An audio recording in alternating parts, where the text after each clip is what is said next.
Hi, so this is the second time I'm trying to record this. I got interrupted earlier when I was doing it, and I guess I worry a little bit about being able to do it as well as I feel like I did the first time, but I'm gonna try to do my best. And yeah, so basically, I was reluctant to record today because when I woke up, I had quite a bit of acne. It was probably the biggest breakout I've had in a while. I would maybe estimate it between like at least like 20 and 30, 22, 30 different spots on my face with whiteheads. Uh, that's probably caused by having to go the whole week without my skincare because I had my fifth laser session yesterday, which went well. Uh, the only issue I would say that I had is that I kind of wished that I had asked her to do a bit more on my neck, but I was too shy. And the hair grows in a bit further down than at least it felt like she went with it. And maybe it's because I just shaved too well before this appointment, so she didn't really see or notice or think that that spot needed to be lasered. So uh, I don't know. We're gonna see how it goes and try to be optimistic. Otherwise, I think it went really well. She got all the major areas, I'd say, but I'd prefer not to have the hair on my neck either. So, yeah, my next appointment is in a month, just like I usually try to do. Hopefully, I don't kind of go on autopilot during the middle of the week with my skincare and accidentally do it like I did this past week and like I've done before, to where it had to be rescheduled to yesterday instead of the Saturday before that. Otherwise, things I wanted to talk about for this video were that there is the eclipse tomorrow, where I live at least, and I'm looking forward to that. I don't think I've ever seen something like that before in person or in real life or however you want to put it. So that's going to be pretty cool. I plan on checking that out with my family, and I'm thinking I'm going to try to record it and see how that goes. So there might be an upload of that on my channel tomorrow, which I think would be pretty cool. I'd like to have something like that to kind of, remember it with.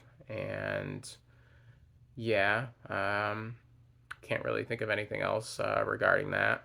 So on to the really major thing that's kind of a bit overdue. Should have been last week, but it's kind of hard to cover everything. But that would be that it has been 15 months since I started estradiol hormone therapy, and 13 months since I started taking dutasteride for primarily my hair, but it was also prescribed as part of the hormone regimen initially. So this last time when I got my blood work done, which was like a couple of weeks ago now, I want to say. I think I talked about it in the video for that week, but I finally got like all of my results back, including my testosterone, and my endocrinologist said my hormone levels look good, and we can, discuss things like upping my dosage or whatever else the next time I see her in August. As for the levels themselves, my testosterone was at 321, and my estradiol or estrogen was at 121.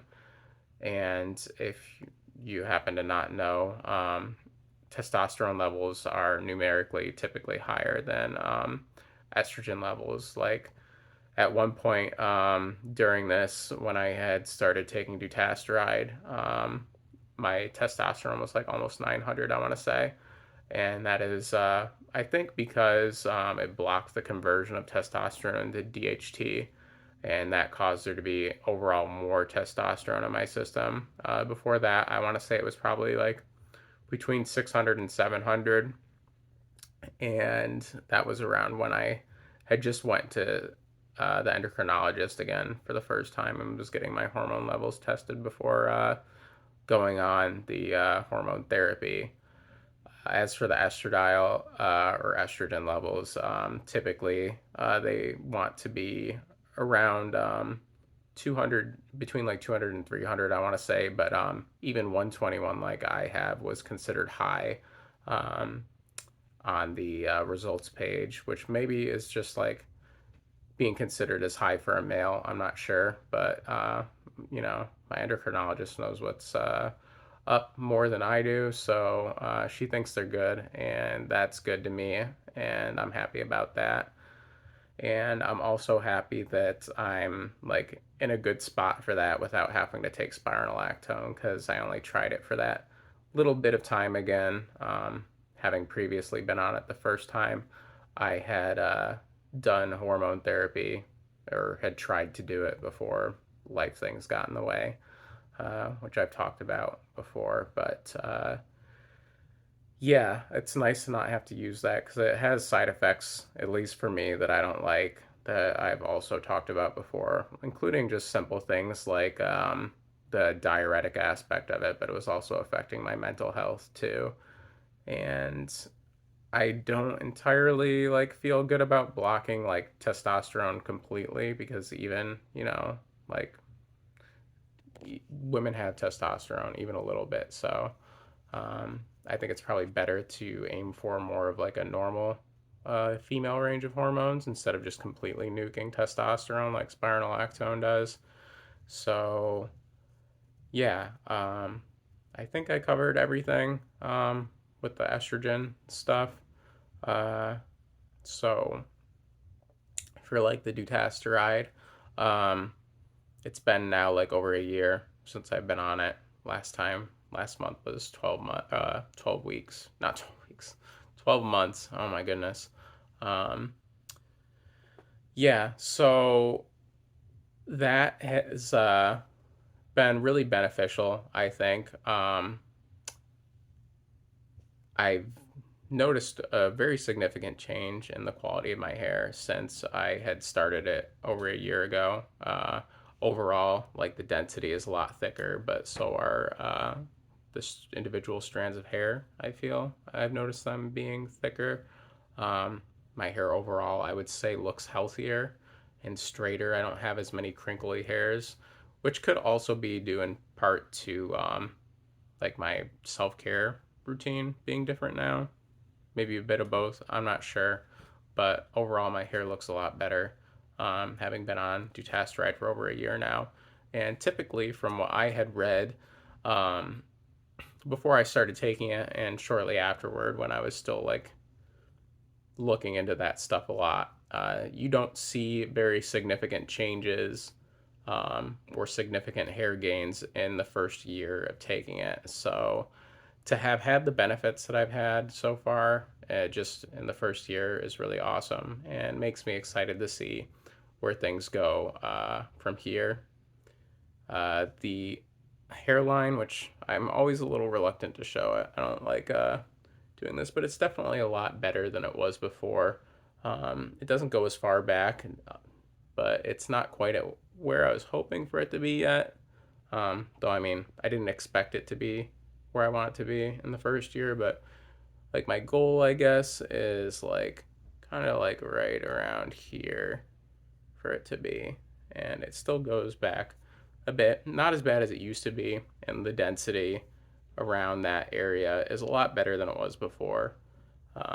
It's also a lot better like around right here, so it's noticeably better to me at least because I mean, I look at myself closer in the mirror than this video shows, and I apologize for not showing closer. Um, Not something I'm super comfortable with, especially since my skin's been broken out pretty bad today, at least to me. Um, didn't realize how much time I had spent on this either. There's only like 30 seconds left with the time limit I set for myself to make this a little more comfortable. So yeah, that's going well, I would say. I meant to say that like I'm kind of starting to notice like changes too with the estrogen stuff. So that's been nice. But I really appreciate anybody who watches this, and I wish you the absolute best. Um, Please take care, and I'll see you next time. Bye.